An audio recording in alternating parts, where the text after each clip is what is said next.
You may know that I used to work for the baseball Cardinals, doing the music videos on their scoreboard. I love baseball. Even now, when I moved to New York, I still root for some New York teams, but I still love my Cardinals, so go Redbirds.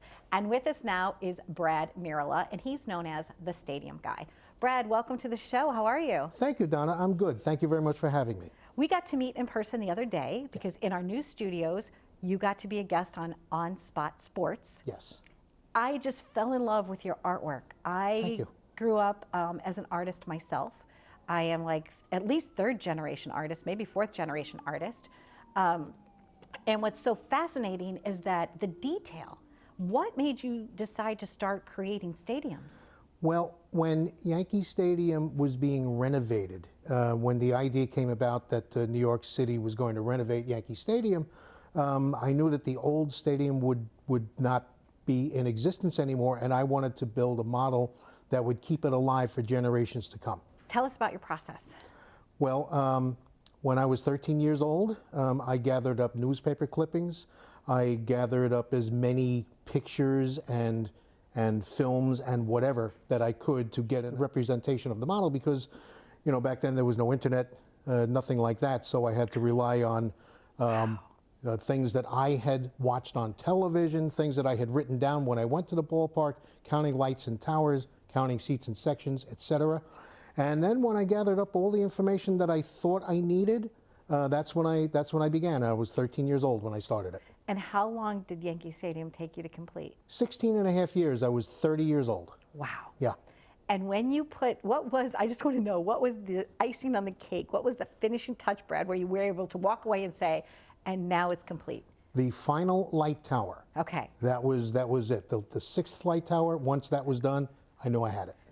I just got chills. Wow. When that moment happened for you, what did you do? Did you call in anybody to say, okay, I'm done, I did it? Actually, yeah.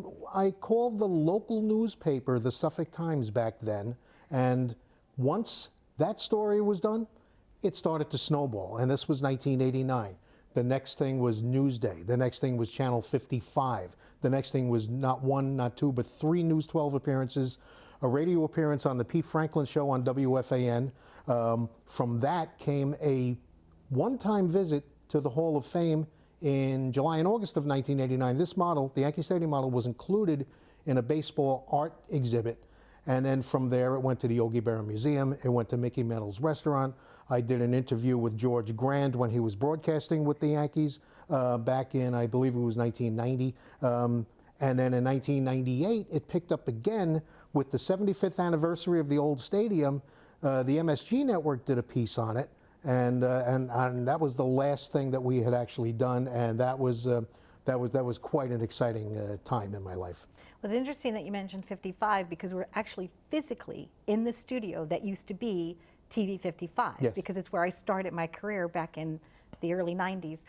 So it is exciting how life does come full circle. It sure does. And speaking of full circle, well, you know what? Before we get there, I want to talk about the dedication to your father and why you did Ebbets Field. Well, my father actually took me to my first Yankee game in the old stadium, and when we went to an Old Timers Day, and when Joe DiMaggio was introduced, he stood up and cheered, you know, and I thought that was great.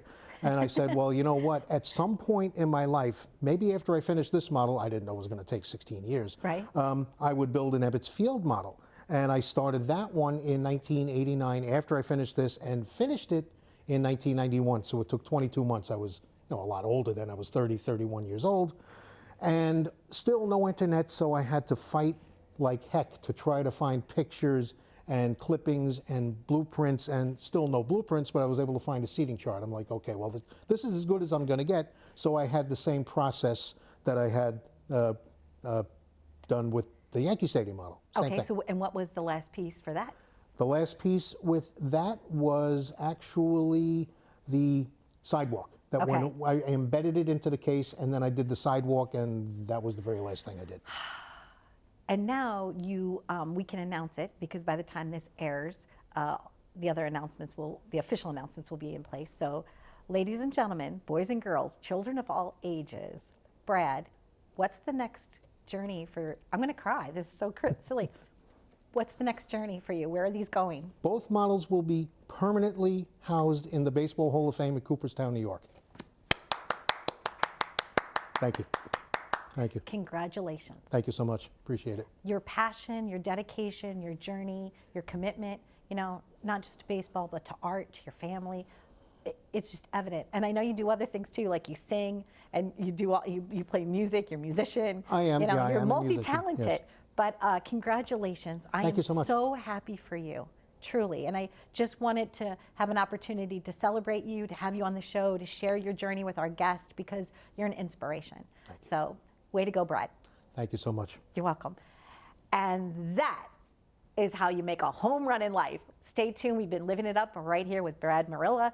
Please Google him and find, you know, if you get a chance, please go to Cooperstown. You'll be seeing these models there soon. Be well.